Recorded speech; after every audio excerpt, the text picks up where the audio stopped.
susunod na pagkain natin is tumataginting na 207 pesos pero may catch yan. Cheap pa rin siya kasi isang buong duck na pare. Sa video na to, kakain tayo ng 10 pinakamurang Cambodian street food dito sa Phnom Penh. I'm on a mission to find some super cheap but super delicious Cambodian street food sa capital nila. Changan! Changan! Mula sa famous spot Krapao. Mas maganda dito, dinamihan natin yung sili kaya mas umanghang pa. Ewan ko sa ginagawa ko sa buhay ko. 200 peso na 1 whole duck barbecue. Sipin mo, Peking duck sa Pilipinas magkano? Grilled baby octopus. Ito, curious ako sa parteng to, yung pinakaulo. Cambodian desserts. Grabe. This looks interesting to be honest. Hanggang sa famous stir-fried noodles nila. This might be one of the best version of stir-fried noodles sa buong mundo. Yung nagbibiro. Ready ka na ba? Tura! Huling araw natin dito sa Phnom Penh, and what a good ending to eat some super cheap Cambodian street food. At samahan nyo akong hanapin ang mga pinakasulit na pagkain nila dito sa Cambodia. Okay pare, magandang gabi sa inyong lahat. Nandito pa sa Phnom Penh, Cambodia. Last episode natin, for this episode, maghahanap tayo ng mga super cheap Cambodian street food. Sabi ko nga, dito sa Cambodia, parang minix to ng Vietnam at Thailand. Parang Pilipinas lang din yung mga pagkain. Abot kaya 50 pesos mo, 60 pesos mo, may mararating. Anyway, nandito tayo sa sikat na very local, hindi touristy, na Olympic market na tinatawag tuwing gabi. Sobrang daming street food stalls, sobrang daming tindahan na nagbibenta ng iba't ibang Cambodian street food. May mga naamoy na ako dito sa likod ko. Maghanap tayo ng unang street food ngayong araw.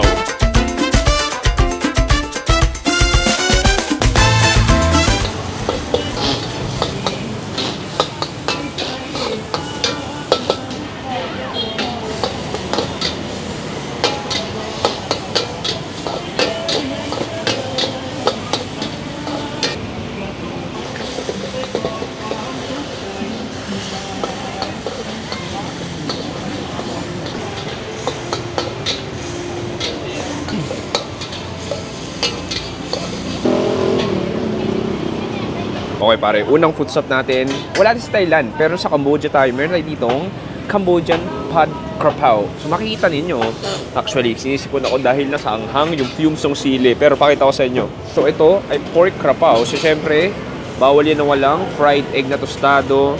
Pero ito may pagkakaiba siya, may cucumber tsaka pickles. Sa Thailand, wala. So ito yung pinakakrapaw natin, may basil din yan. Tapos parang, ano ba to, tomato ba or what? Ako, delikado. Mukhang manghang. Gawin ko, kuha tayo ng itlog. Sayang. Sana medyo hindi overcook para mas creamy. Pero sige, pwede na rin. Tapos kuha tayo ng kanin. Tapos kuha tayo ng krapaw natin. Cheers, pare. How nice. That's extremely spicy, flavorful, smoky. Yung smoke aroma nandun. And then all of that oyster sauce, yung flavor ng holy basil. Tapos yung itlog, panalo. Parang sa Thailand, parang ka na sa Thailand. Kung tutusin, magkano ba to? Sa 118 pesos parang ganun. Pero, to be fair, hindi siya yung parang 50 peso meal. Pero maraming serving, malaki-laki na rin siya. Kasi gawin ko, kuha ko ng cucumber, kuha ko ng krapaw natin, kanin ulit. May libreng sabaw din yan.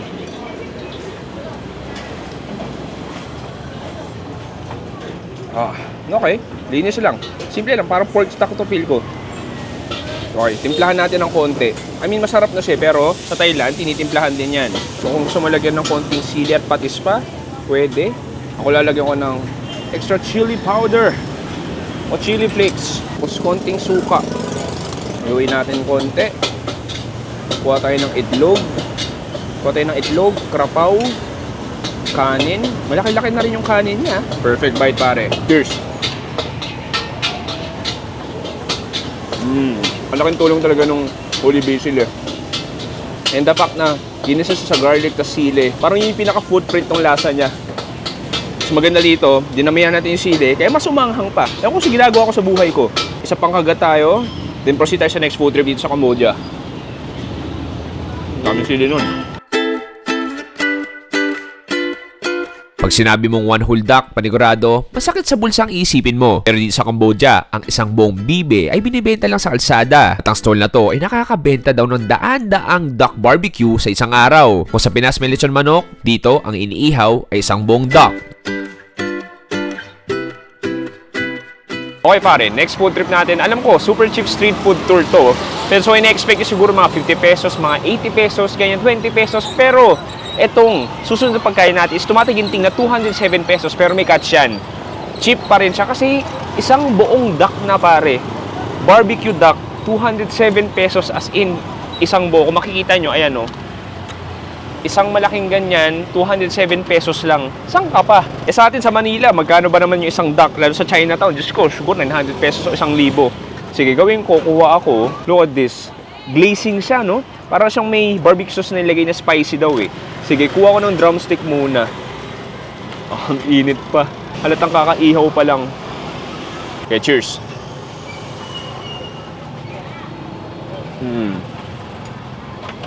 Nice, sarap. It's not as tender na gusto mo, pero panalo.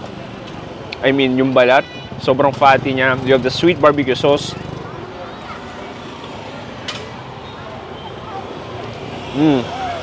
Parang asado flavor eh, parang ganun. Oh, nice, ang sarap. In fairness, kahit di siya sobrang lambot, juicy pa rin siya. Gusto kong gawin, kumuha ng bandang thigh part yan, ito. Gusto kong gawin, kuha tayo na medyo mataba part. Ito, thigh part ba to? Oo. Parang may, ito parang may balat.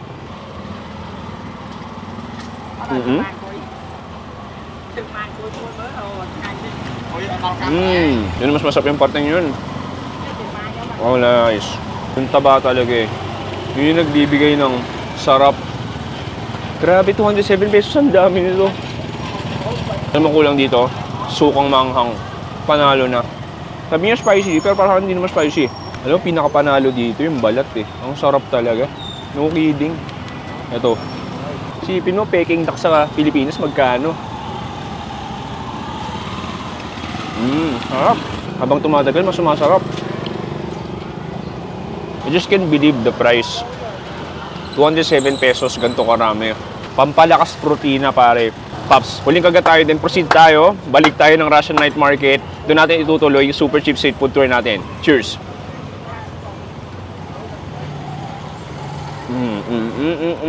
Oh, nice, sharp.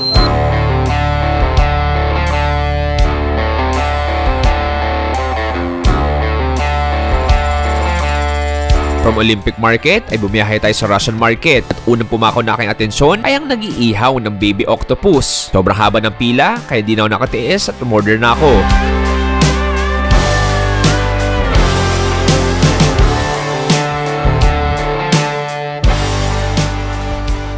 Okay, next food trip natin. Meron tayo dito, napakamura lang, baby squid barbecue na baby squid na sa magkano ba? 10,000 real. So magkano yun? Parang 130 pesos lang. Ang dami na rin. Tapos sa gilid niya, syempre, may gulay. Bawal na walang gulay dito. Anyway, so may dalawang sauces tayo dito. Tikim muna tayo ng isa. Gusto ko i-dip muna dito sa green na chili natin.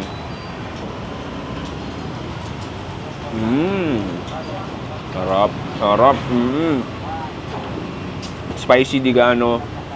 Garlic nandun. And then, I love the texture. Nung pinaka-octopus natin. Alam mo yung parang silk na lambot? Parang ganun eh. I mean, ngunguya ka, pero konti lang. Hindi gaano makapal.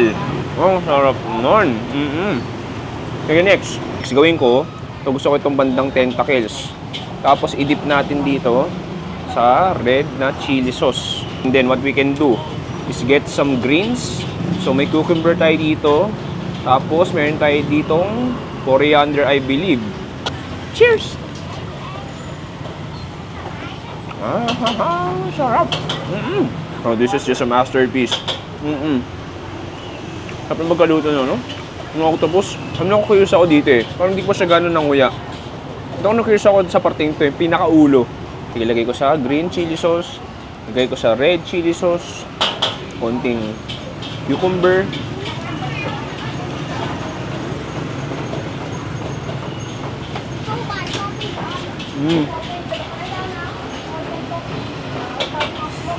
Parang may konting juice na lumabas sa pagpotok ng ulo ng octopus. Ano ang perfect dito? Perfect beer food. As in, parang na-imagine ko may ice cold San Miguel beer ako. Kaya di ako gano'n nainom. Kasi ito actually, may pinapahid silang parang matamis sa barbecue sauce. Yung din yung iba, nakamotor, i-take out. Dito may isang lamesa lang na pang dine-in. Suabe. Lagyan natin ng chili, yung red chili. Tapos, kuha tayo. Lagyan na ng suka yung kamay ko, pero wala tayong pake. Harap tayo next street food dito sa Cambodia.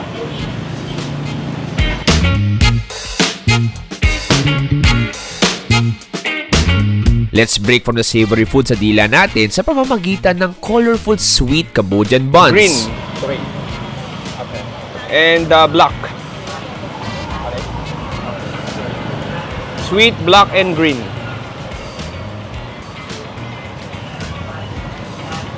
Black. Next, may nakita tayo din nagbebenta ng colorful buns or colorful siupao. So makita mo may tatlong kulay tayo dito, may puti, may green, may black. Tinatanong ko siya kung ano yan, pero tinagot niya ako ng Cambodian, so hindi ko alam. Ang alam ko lang is this one yung white, so sweet daw to. Ayan, so tikman natin to. Hindi ko alam kung ano to, pero bahala na.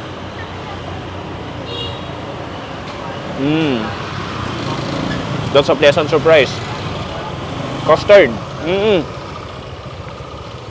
All of that cream. Ang tamis nga. Oo. Custard na custard nga. Next, try natin tong black. Alam mo nga, observation ko, hindi siya more on siopaw eh. Parang puto.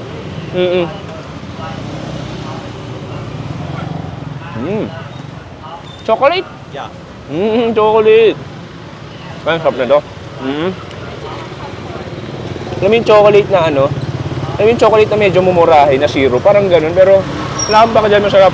Mata yung quality ng bun, parang siopaw. Tapos yung bun niya, yung tsura niya parang puto. Pero yung bun niya, texture siopaw. Last itong green, di ko alam kung ano to. Tikman natin. Pandan, yeah. Ang sarap. Pumili ko sa pandan, isa tong paraiso para sa'yo. Ang sarap nga nito ha. To be honest, sarap. Mas mura lang din, parang, ano ba? Yung tatlo na to, 100 pesos lang. Anyway, Pops, di pa tapos ang food trip natin dito sa Cambodia. Hanap tayo ng next super cheap street food.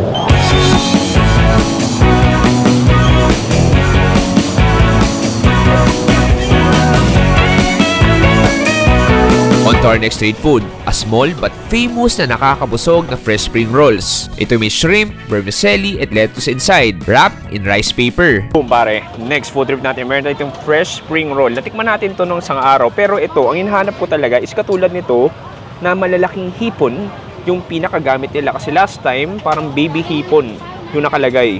Ayan, so meron tayo yung fish sauce na may peanuts. I-dip natin. Cheers!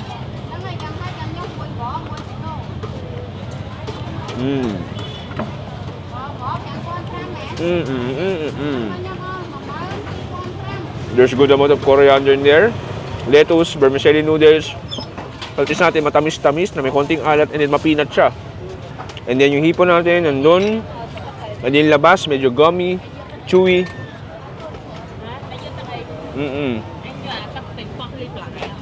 Perfect. Kung gawin, lagyan ko ng chili powder. Tapos haluin natin. Cheers.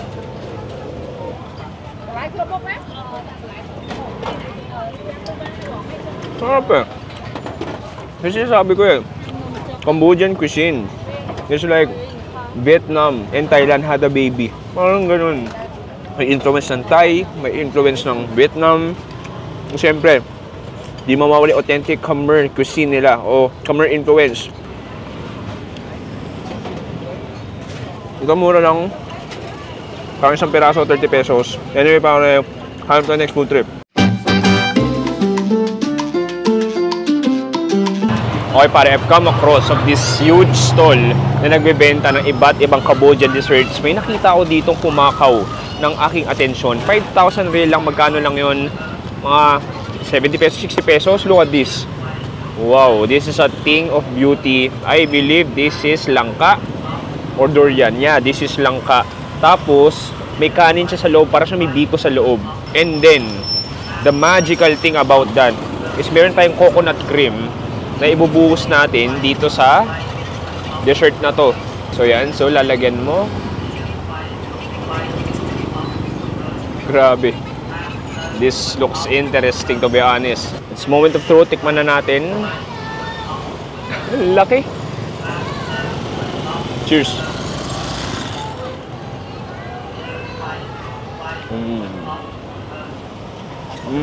Ang fresh at tamis ng langka. Dagdagan pa ng extra sweetness, extra milkiness galing doon sa pinaka-coconut cream. And then, isipin mo, parang may biko sa loob. Parang siyang mango sticky rice, pero ito, jackfruit sticky rice. Ang sarap. Recipe o na itsura ng mango sticky rice sa Thailand. Ito naman, pagkakaiba, jackfruit siya. So, jackfruit sticky rice. Ang corny ko doon. Sa pagkagat para sa inyo. Changan! Changan! Changan yung sabihin masarap. Ha? Akun. Akun! Ya.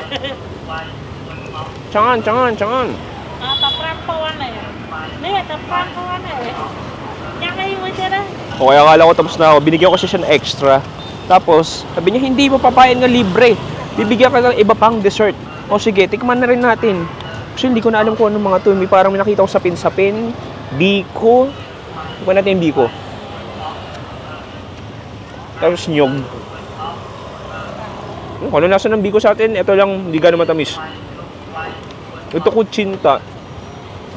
Na hindi ko alam mais ba yun o itlog. Bahala na. It's for me to try.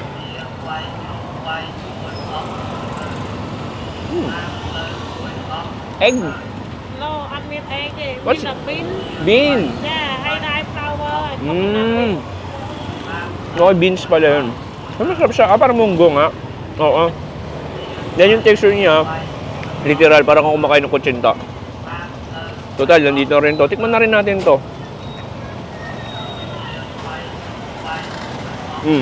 Parang pandan. Parang pandan flavor. Wow.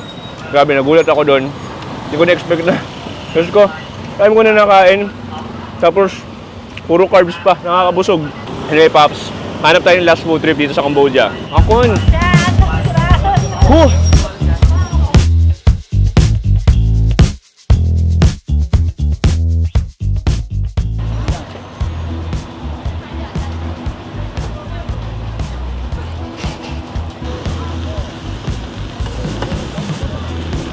Akon, thank you.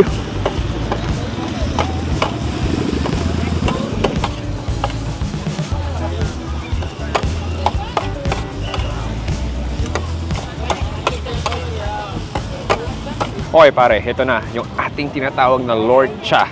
Nakita nyo na rin to last episode pero ito ibang version naman at iba yung may-ari. So baka iba yung lasa ng lorcha niya. Pansin ko dito mas oily kaysa doon sa last time. So para ito yung version na ng pad thai or Cambodian stir-fried noodles. So haluin natin. So ang gusto kong gawin, basagin yung okay. Yan ang gusto natin. Yun.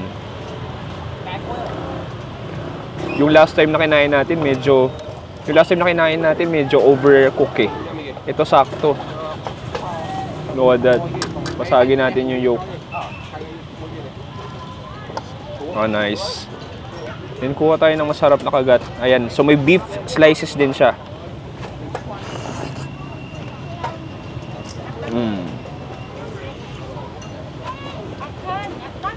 Panalo. Just freaking delicious. Iba talaga lorcha. Ang laking tulong nung creamy egg yolk. Basically, parang kamag-anak siya ng pad thai eh. Just a savory, sweet, soy sauce base, oyster sauce base na noodles. Sweet noodles yung gamit sa makakapal. And then, there's a crunch ng toge. Let's do the Cambodian way. Meron tayo ditong favorite nilang parang jup fran sauce. Nakikita ko yung iba eh. Sobrang gigil na maglagay.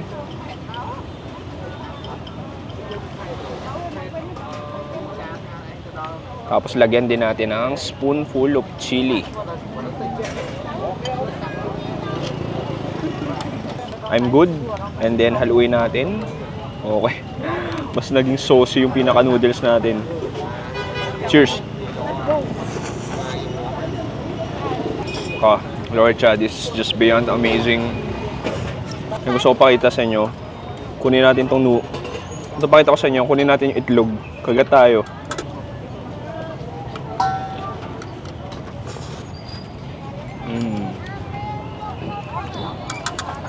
Lorcha, pare. This might be one of the best version of stir-fried noodles sa buong mundo. Yung nagbibiro. Ibang klase. Alam mo, dapat proud. Alam mo, dapat itong klaseng cuisine na to hindi tinatago. Sinisigaw sa buong mundo na masarap ang Lorcha. Just keep on eating and eating and eating. Pare, full carbs. Wala kang pake. All that flavorful, saucy, spicy, sweet, umami flavor galing dun sa pinaka-Lorcha natin.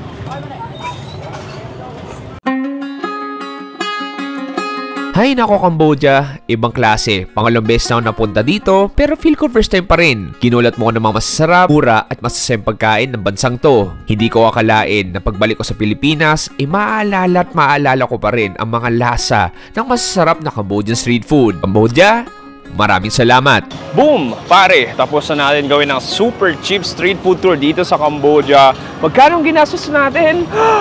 Actually, umabot ng 1,011 pesos. Pero, meron naman ako dyang disclaimer dahil bumili tayo ng isang bongdak, 200 pesos. Tapos marami-rami na rin yung mga kinain natin. Tsaka hindi lang siya hindi lang siya like mura. At the same time, malaki din yung portion. Hindi siya yung parang 50 pesos na mura o 70 pesos na mura. Pero like for example, 100 pesos. As in, mabubusog ka na talaga. Kumbaga parang restaurant yung quality, it's maraming serving. Anyway, Cambodia, this is a street food heaven. Maraming salamat sa panonood.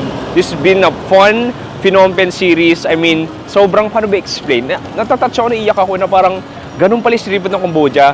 Sobrang underrated. Tatawin ko nga kayo, Pops, may alam ka ba Cambodian street food? Panigurado, wala kang masasagot. Pero ngayon, sana, kahit konti, kahit papaano, naintriga kayo na, okay, Chewy, mukhang masarap kayong Cambodian street food. Kapag punta kami ibang bansa, tatry namin Cambodia. At yun nga, sabi ko nga, Cambodian is street food heaven, katulad nun sa likod ko. Sa likod ko, mahilig silang kumain dito. Maraming salamat sa panonood, si Chewy dito sa Phnom Penh, Cambodia. Nagsabing stay safe. Good night. Goodbye. Bang!